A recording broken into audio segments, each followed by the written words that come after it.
Olá, essa semana vamos fazer o estudo do livro de Jeremias. O livro de Jeremias é um pouquinho complicadinho, mas com o auxílio desse vídeo, com o resuminho, vai ser muito tranquilo de entender. Um pouquinho porque que o livro é um pouco difícil de entender, porque ele não é escrito, ele não é colocado em ordem cronológica dentro do livro. Então, ele é um livro extenso, é o livro mais extenso da Bíblia, e os fatos do livro não é em ordem cronológica. Então, talvez fica mais complicado de entender, porque tem coisas que aconteceram no começo, tá lá no final do livro, né? E o ministério de Jeremias foi um ministério bem difícil, né? É bem forte, né? Algo bem tocante. E ele viveu no período pré-exílio e viveu no primeiro parte do período exílio, né, na Babilônia. Ele serviu serviu a Deus através do seu ministério durante o período do rei Josias, que foi um rei fiel, do rei Joacás, do rei Joaquim, Jeoaquim e Zedequias. Esses últimos reis foram reis infiéis. Só Josias era um rei fiel, do período de 625 a 580 a.C. Então ele estava já no final ali do período pré-exílio do povo. O ministério de Jeremias foi o último esforço de Deus para salvar Jerusalém. Então estava no limite. E ele era um sacerdote, e o sacerdote representava o povo diante de Deus. Então, quando ele foi chamado para ser profeta, o profeta representava Deus diante do povo. Então, foi mais difícil, né? Quando eu parei nessa parte, representar Deus diante do povo, eu me coloquei no lugar de Jeremias. Sabe por quê? Porque hoje o nosso papel na igreja, como líderes, como ministro, é representar Deus para o povo, né? Uma representatividade de Deus, quando precisar chamar atenção, né? Às vezes a gente vê algo nas pessoas e fala, eu preciso falar com essa pessoa, né? Deus quer que a gente fale com essa pessoa, porque é a nossa função cuidar. E às vezes as pessoas não recebem bem, né? Mas a gente tá falando em nome de Deus. Então é difícil. E Jeremias foi rejeitado por sua própria família, foi rejeitado pelo seu próprio povo, ele foi apedrejado por seu próprio povo, ele sofreu insultos pelo seu próprio povo, porque ele estava pregando a mensagem de Deus e tentando fazer com que o povo se arrependesse, né? Era a última esperança. Ele viveu... vamos falar um pouco do contexto, né? Eu fiz o resumo da folha, depois quando eu terminar o vídeo eu vou enviar. Aí dentro do resumo você vai lendo as referências, para não precisar ler o livro todo, você vai lendo o resumo e vai buscando as referências lá no livro de Jeremias, aí você consegue ler os trechos mais importantes do livro e entender. Fui resumir o resumo, sublinhei tudo, porque é muito importante. Então, como que era o contexto político? Eu gosto sempre de falar o contexto político, que é muito bom da gente entender, porque todas as coisas que acontecem tem um fundo político por trás, né? Quando eu estava estudando, eu comecei a analisar a história da humanidade. Sempre tem algo político, né? Lá no Egito era político, quando o povo foi sair. Quando o povo estava no deserto, tinha coisas políticas. Com os reis, com os profetas, tinha sempre coisa política por trás. Nações querendo ser grandes potências. Hoje no mundo, nações querendo ser grandes potências, né? E a questão política sempre afeta todas as áreas. E é o que estava acontecendo ali, né? Tinha 3 nações, né? Nessa época aí, tinha 3 nações que estavam competindo pela supremacia mundial, né? Se a gente olhar para a realidade de hoje existem nações lutando pela supremacia mundial, e de onde a gente vê lutas, guerras, né? Coisas acontecendo. E naquela época era Egito, Assíria e Babilônia, né? Eles estavam ali, Egito já tinha sido uma grande potência, estava se reerguendo, porque quando saiu o povo lá do Egito, que foi para o deserto, lá com Moisés, Egito quebrou, né? Agora, passando tantos anos depois, ali, já passou Davi, já tá os reis, né? Ele estava se reerguendo, então o Egito estava ali no páreo. A Assíria, que por muito tempo já estava dominando, lá no começo dos reis, a Assíria já estava dominando, a Assíria já tinha dominado cerca de 100, 200 anos antes. A Síria já tinha dominado o outro reino, né, o reino de Israel, e agora a Babilônia estava aí. A Síria já estava também tendo uma queda, e agora a Babilônia estava aí. Aí fazendo uma projeção para frente. Daí a Babilônia venceu, né, o reino de Judá, conquistou, ficou tempo, depois a Pérsia veio, dominou a Babilônia. Aí quando Jesus, né, passado anos e anos e anos, no período de Jesus já era Roma, né, já era grande potência. E foi passando, hoje a gente tem alguns outros países que são potência, então sempre era luta de quem queria ser a potência mundial, das nações, dos países que queriam ser grande potência. Então isso acontece até hoje, se a gente parar para pensar, né? Então ali nesse período a Babilônia estava no páreo, estava querendo ganhar, estava querendo vencer, e a Babilônia foi um instrumento usado para derrubar Judá, né? Judá já estava perdidaço, né, em idolatria. A gente viu, né, tantos profetas falando: volte-se a Deus, volte-se a Deus.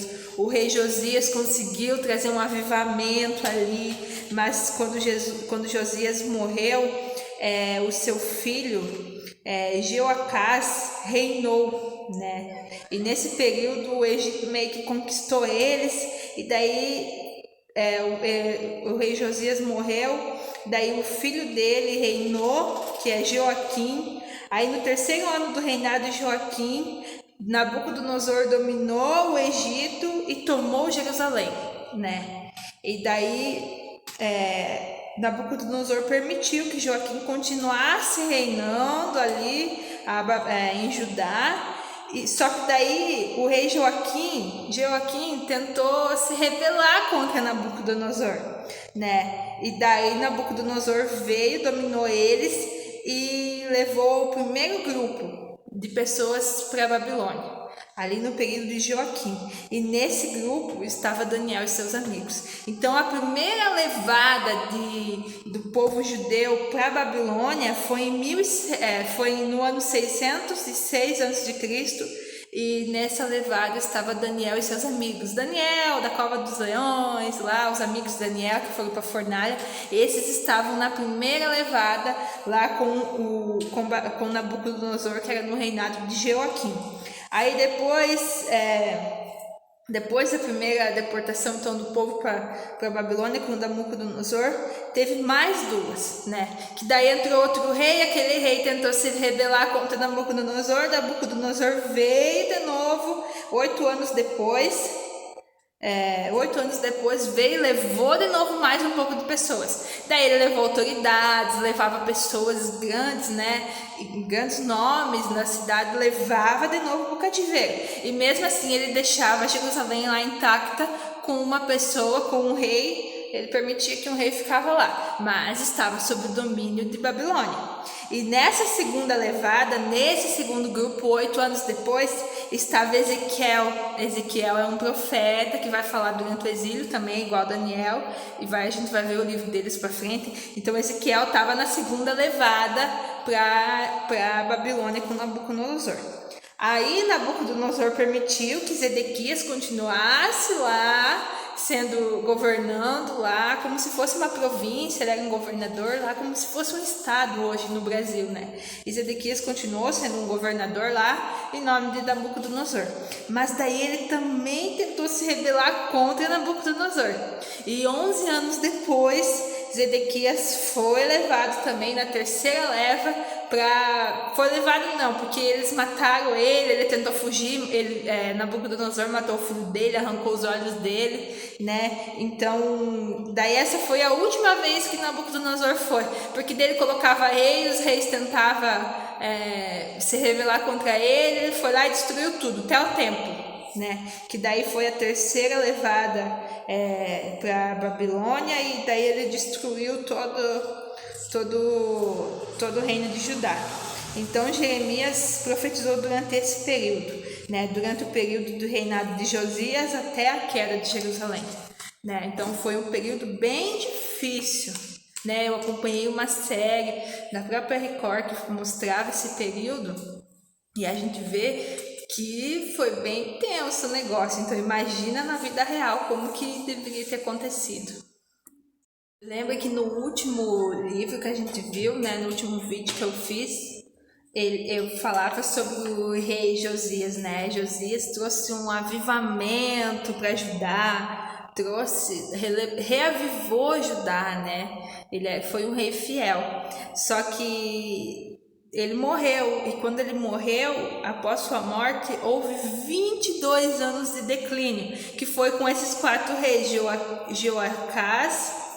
Joaquim e Zedequias. Esses 4 reis foram terríveis, foram infiéis, e houve um declínio, e foi nesse período que Jeremias falou, né?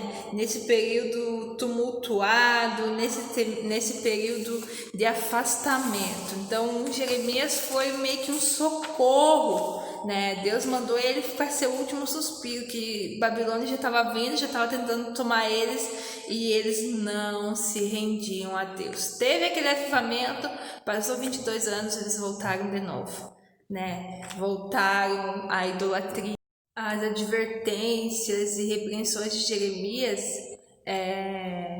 não adiantava, né? O povo estava mergulhado na apostasia. O que é apostasia? Já estavam deixando de crer, já deixaram de crer por causa de tanta idolatria, de tanta coisa, que o povo já tinha se afastado de Deus, né?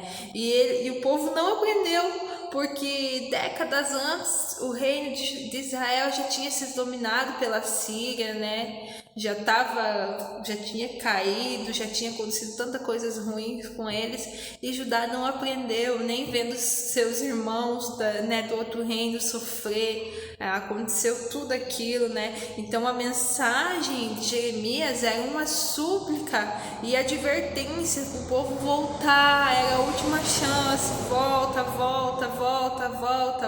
né? E ele também profetizou a respeito dos remanescentes. Haveria um remanescente que hei de voltar, né? E recordando aqui, lembra que a gente estudou lá em Neemias, né? Esdras e Neemias, quando eles retornaram lá, reconstruir o templo, foi o neto ou bisneto desse rei Zedequias, que foi Zorobabel. Ele voltou e reconstruiu. Zorobabel foi na terceira levada, ele foi levado para o cativeiro. E ele foi um dos remanescentes, né? E ali Jeremias falou também sobre isso, né? Jeremias falou: haverão remanescentes que continuarão fiel à aliança do Senhor, né? Daniel, Ezequiel Zorobabel foram para o cativeiro, eles lá, Esdras, Neemias também, durante 70 anos de cativeiro, eles tentaram permanecer fiel na aliança do Senhor, tentaram permanecer, que algumas pessoas continuassem fiéis na aliança do Senhor, para eles voltar, né, para eles voltarem. E a gente vê depois, né, na história que a gente já estudou lá no livro de Esdras e Neemias, que houve remanescentes e voltaram, né? E isso também é lançado para a nova aliança, que posteriormente vai vir a nova aliança através ali de Jerusalém, que é Jesus, né? Vem ali em Jerusalém e vem para salvar, né, o povo, e o povo reconhece. O povo não aceita um pouco Jesus, mas quem reconhece, quem vê Jesus, quem aceita ele, entende, né, o ministério dele. E assim foi com Jeremias, né? Olha só esse trecho, eu vou até ler, de tão forte que é. Deus usou este homem, terno e misericordioso, para transmitir uma forte mensagem de juízo divino, né? Deus usou Jeremias. Somente uma pessoa com estas características podia representar adequadamente o Deus que é tanto amor quanto justiça. Jeremias foi o profeta do coração quebrantado.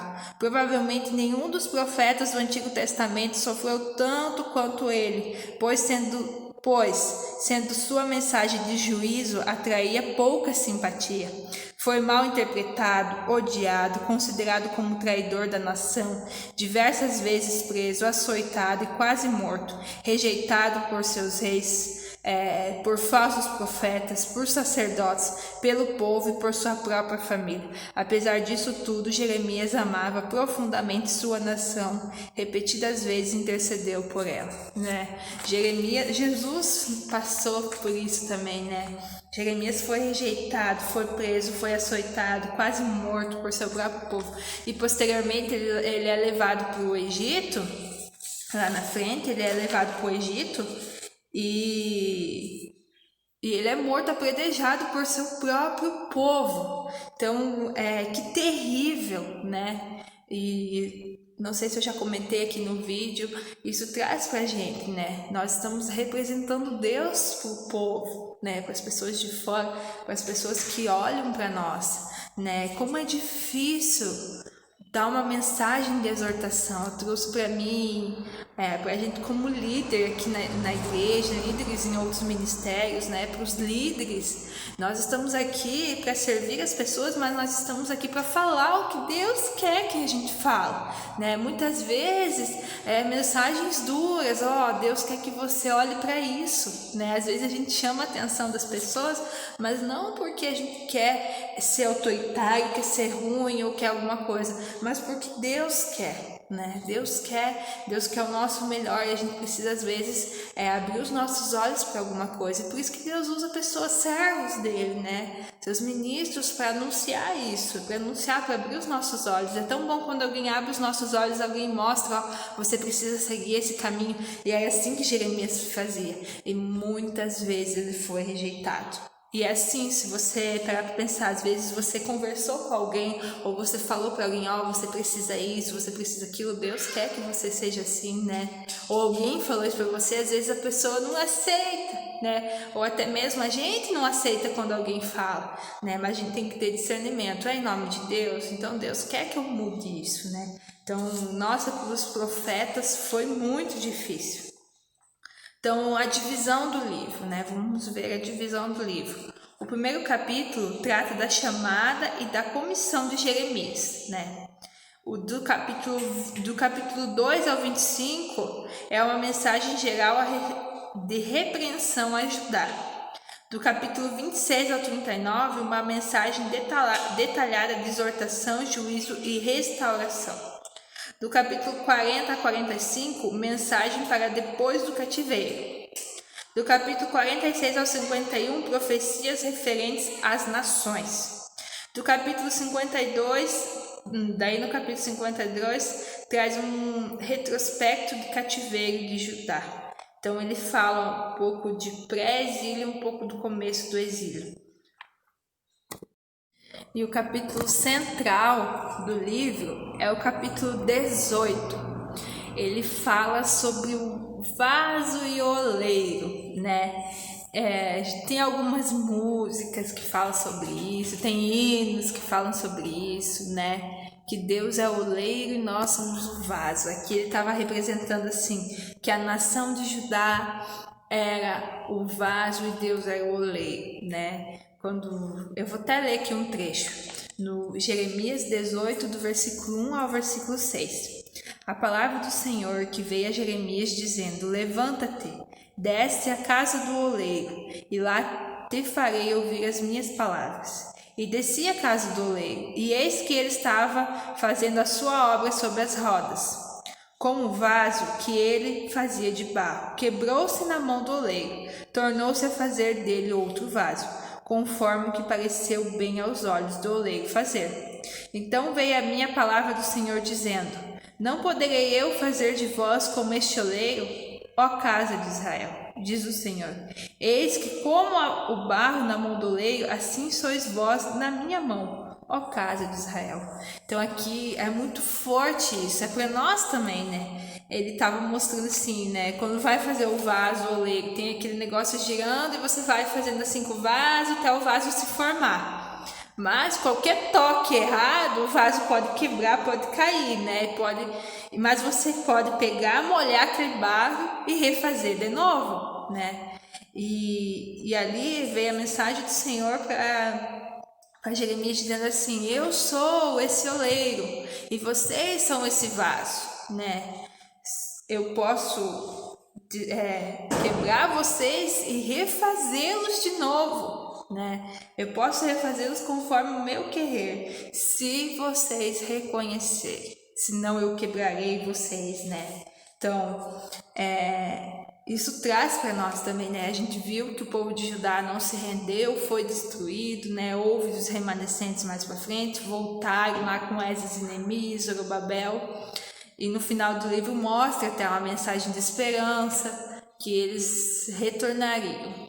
Mas eu me chamo muita atenção essa parte do oleiro, que a gente traz para a nossa vida, né? Deus é o nosso oleiro, nós somos os nossos vasos, nós somos os vasos. Quantas vezes nós precisamos nos quebrar para Deus nos refazer, né? Já foi ministrado no Encontro de Mulheres aqui na igreja, a Suzy ministrou sobre isso, sobre o oleiro e o vaso, né? Que nós para nos quebrar, nos quebrantar diante de Deus, que Ele vai nos fazer conforme o seu querer, né?